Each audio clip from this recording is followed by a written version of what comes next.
안녕하세요. 가족이 함께하는 성경적 성교육 두 번째 시간입니다. 여러분 혹시 자녀들과 함께 1장과 2장 내용 같이 나눠보셨나요?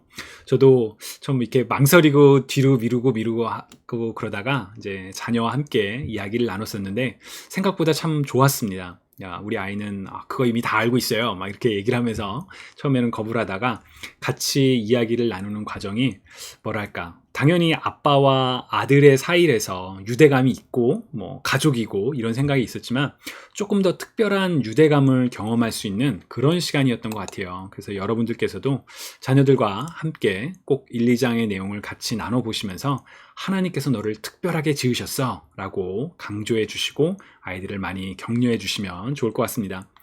이번에는 이제 두 번째 시간으로 그 삶과 성이란 무엇일까 라는 부분에 대해서 이제 같이 살펴보게 되는데요. 먼저 성, 이제 영어로는 섹스, sex 얘기를 하는데, 저는 개인적으로 제가 어렸을 때 그 시기에, 사춘기 시기에는 이 단어만 들어도 왠지 너무나도 금기시 되는 것 같고 말하면 안 되는 것 같고 굉장히 부끄럽고 막 그런 인상이 있었어요.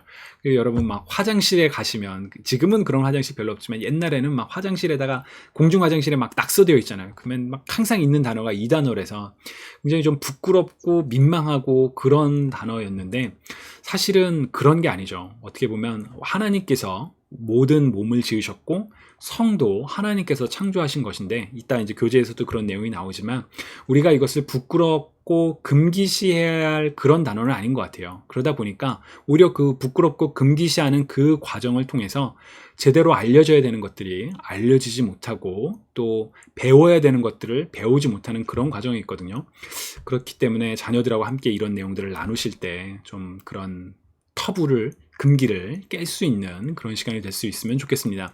자, 성이란 무엇인가? 교재에서는 전반적인 몸, 우리 몸의 생식기관뿐만 아니라 세포의 구성, 그리고 우리의 마음, 영에 의해서 남성과 여성으로 구분되는 것이다 라고 이야기를 해요.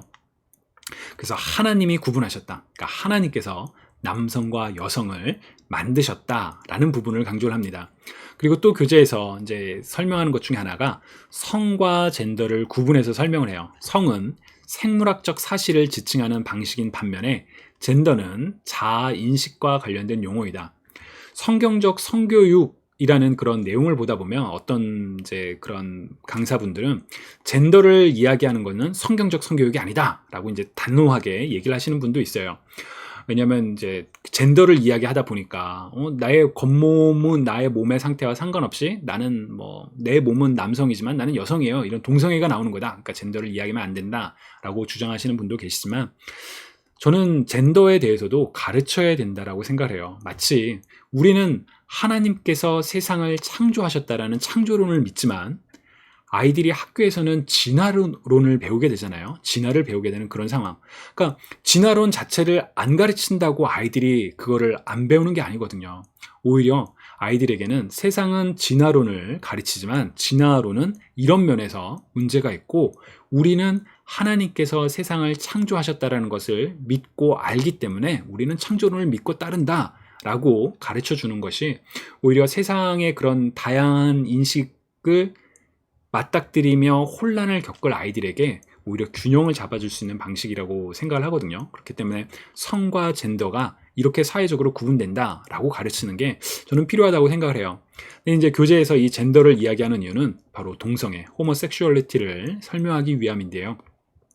한편으로는 좀 당황스럽더라고요. 왜냐면 이제 1, 2장에서 너는 특별해, 하나님께서 너를 지으셨어, 이런 얘기하고 성교육의 첫 번째 그 어떻게 보면 문을 열면서 동성애를 이야기하기 때문에 동성애가 이제 좀 잘못 이야기하면 굉장히 논란이 될 수 있기 때문에, 그런데 마치 큰 산이 첫 번째부터 나온 것 같아서 좀 당황스럽긴 한 부분인데, 교재에서는 굉장히 좀 균형 잡힌 시각으로 잘 설명을 합니다. 먼저 동성애는 뭐냐? 같은 성의 사람들에게 성적으로 끌리는 것이다 라고 설명을 해요. 그리고 하나님의 계획을 이야기해요. 하나님께서는 남자가 여자에게 끌리고 여자가 남자에게 끌리듯이 이성에게 끌리도록 우리를 만드셨고, 일생 동안 나만을 사랑하고 지지하기로 약속한 배우자를 만나서 결혼하고 자녀를 가지고 그 자녀를 사랑하고 보살피게 하는 것이 하나님께서 우리에게 주신 하나님의 계획이다. 그러니까 창세기에도 보면 생육하고 번성하라 라고 분명하게 말씀을 하시잖아요. 그러니까 하나님의 계획이 뭐다라는 걸 이제 분명하게 강조를 하고요. 그리고 이 책에서 굉장히 이제 중요하게 얘기하는 표현 중에 하나가 마음이 끌린다고 해서 그 사람들이 꼭 그 마음에 따라 성적 행동을 해야 하는 것은 아니야 라고 이야기를 합니다. 그러니까 동성애는 동성애적 성향을 가질 수 있다. 그러나 그거에 따라서 성적 행동으로까지 이어지는 건 아니다 라고 이야기를 해요. 그래서 이렇게 얘기를 해요. 사람들이 게이가 된 것이 자신의 선택이 아니었다라고 말해. 어느 정도는 옳은 말이기도 해. 사실 이 부분에서 일부 교회나 또 이제 많은 분들은 분개하실 수도 있을 것 같아요. 아니, 동성애는 유전적인 요인이 아니라 철저하게 환경적 요인이고 본인이 선택해서 난 건데 이거를 이렇게 가르치다니 이건 잘못된 거야 라고 생각하실 수도 있지만 좀 끝까지 내용을 읽어보시면 그들은 자신이 동성에게 혹은 이성에게 성적으로 매력을 느끼겠다라고 선택하지 않았어. 그러나 그런 이끌림에 따라 행동할 것인지 또 게이가 되기로 작정할 것인지는 선택할 수 있었지. 그러니까 그 선을 잘 긋는 거를 이렇게 염두에 두시면 좋겠어요. 그러니까 끌릴 수는 있어. 그리고 나중에 이제 얘기가 나오겠지만 성적인 정체성에 혼란을 느낄 수가 있어.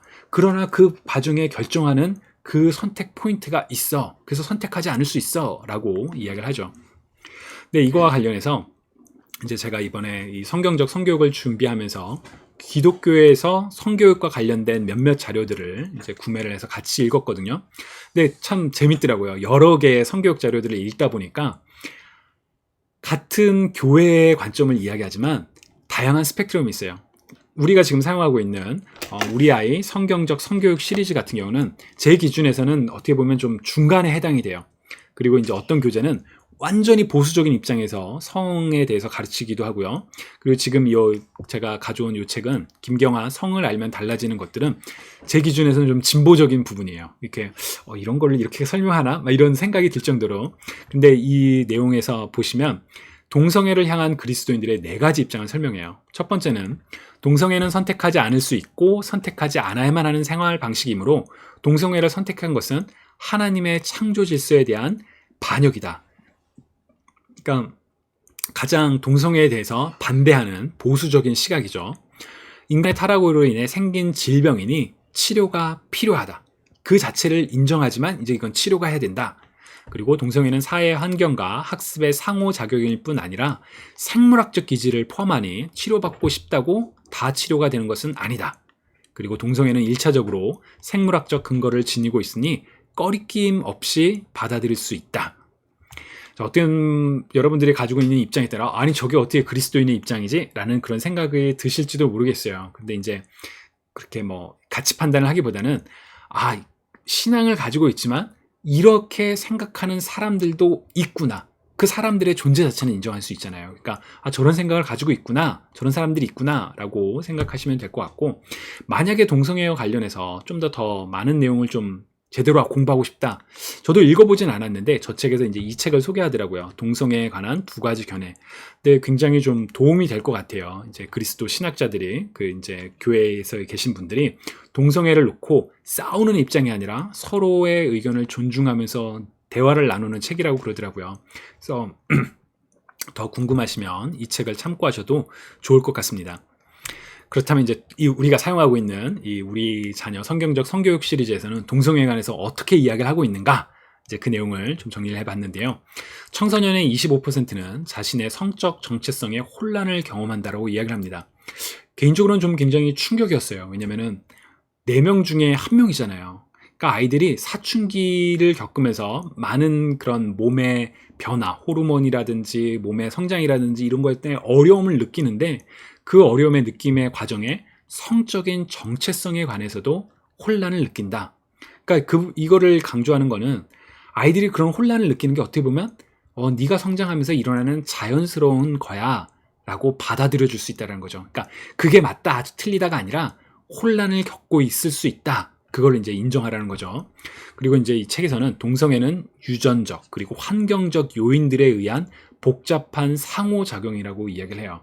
굉장히 충격적인 표현이죠. 왜냐하면 동성애를 반대하는 이제 많은 보수 교회에서는 동성애는 유전적인 것과는 상관없고 철저하게 환경적인 요인이다. 그러니까 본인이 선택한 거고 그거는 바꿔야만 한다 라고 이야기를 하는데, 이 책에서는 유전적인 요인도 있을 수 있다. 정확한 원인은 모른다. 라고 이제 이야기를 해요. 그리고 그러나 이제 그렇다고 해서 그러면 동성애를 인정하느냐? 그렇진 않아요. 성경은 동성애적 행위가 하나님이 그분들의 자녀들에게 원하시는 것이 아님을 분명히 하고 있다. 자녀의 출산을 고려할 때 동성애는 하나님의 계획에 분명히 어긋나는 일이다. 하나님께서 사람을 창조하시고 남자와 여자를 만드시고 생육하고 번성하라라고 얘기를 하잖아요. 근데 동성애적 관계에서는 동성애 부부가 자녀를 잘 양육할 수는 있지만 출산의 그 과정이 존재하진 않잖아요. 그러니까 하나님의 계획과는 맞지 않는다라고 얘기를 해요. 근데 이 교재가 좋은 게 바로 이 부분이에요. 거기서 멈추지 않아요. 진짜 요점은 이거야. 사람들이 부부관계 외에 남녀간의 성관계를 가질 때마다 그들은 하나님의 뜻을 어기는 거야. 그러니까 동성애와 관련된 교회에서의 이제 많은 논란 중에 하나는 다른 죄악에 대해서는 침묵하는데 왜 동성애만 가지고 이렇게 강조를 하느냐라고 이제 비판하는 그런 입장이 있잖아요. 근데 사실은 우리가 모든 죄에 대해서 그 죄가 작건 크건 죄는 죄거든요. 하나님 앞에서. 그렇다면 그 죄를 모두 우리가 단호하게 근절하도록 노력을 해야 돼요. 그래서 교재에서는 부부관계 외에 남녀간의 성관계를 가질 때마다 그건 다 하나님의 뜻을 어기는 거다. 동성애만 죄가 아니라 그 간통하는 것도 그런 것도 다 죄다라고 분명하게 관점을 이야기하는 것. 저는 이 교재가 가지고 있는 굉장히 좀 장점 중에 하나라고 생각합니다. 그러면서 이제 교재는 또 더 나가서 이런 부분을 얘기를 해요. 동성애자들을 어떻게 대할 것인가.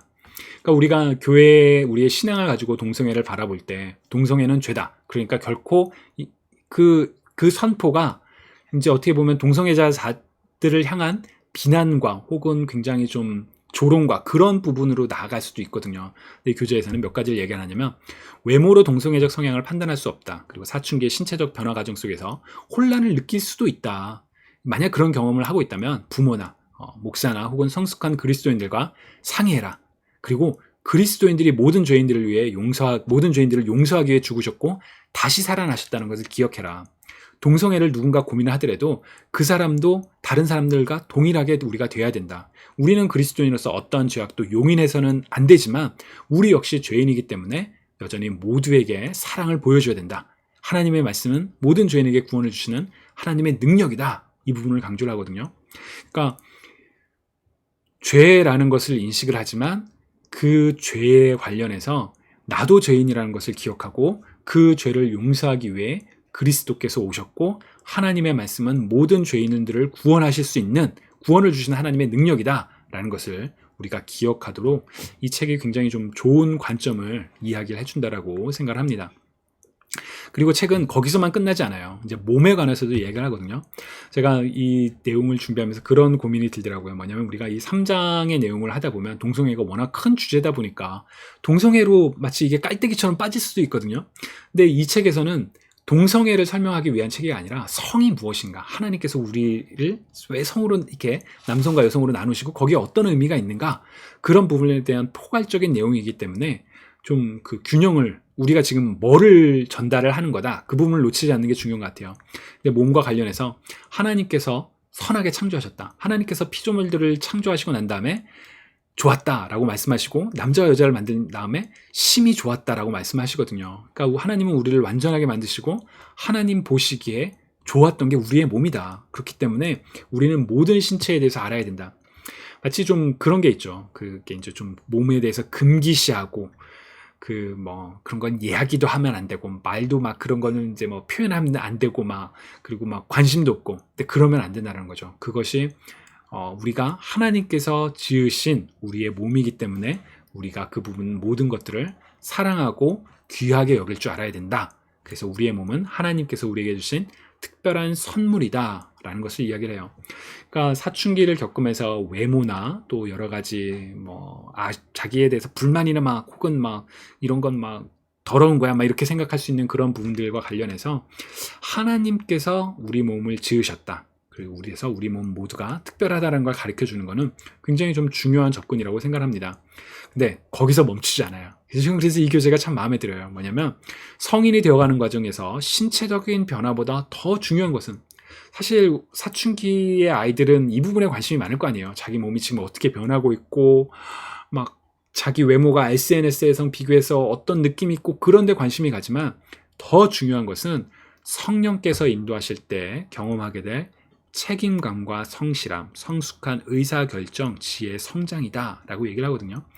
그러니까 우리가 관심을 가져야 되는 건 몸뿐만 아니라 전인격적인 몸과 영 모든 것에 대해서 우리가 관심을 가져야 된다. 그게 나만을 위한 관심이 아니라 성령님께서 인도하실 때, 그러니까 우리로 하여금 성교육이나 이런 부분을 우리가 터치를 할 때, 가르쳐 줄 때 우리의 초점이 어디냐? 몸, 나 자신, 아니 하나님께 초점을 맞춰야 된다라는 그 균형에 있어서 참 교재가 좋은 교재인 것 같아요. 그래서 마지막으로 너는 하나님의 선물이다 라고 이제 강조를 하거든요.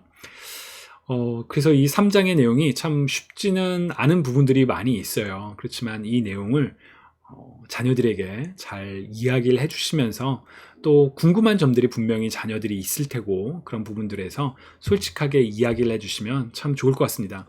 아까 처음 시작하면서도 말씀드렸지만 저 같은 경우는 이제 1, 2장을 저희 아이와 하고 처음에 할 때는 되게 이제 좀 부담이 됐어요. 왜냐면 아직은 어린데 이런 얘기를 해야 될까? 이거를 익혀야 될까? 막 그런 고민이 있었는데 처음에 첫 장 읽을 때도 이미 다 알아! 막 이렇게 얘기를 하더라고요.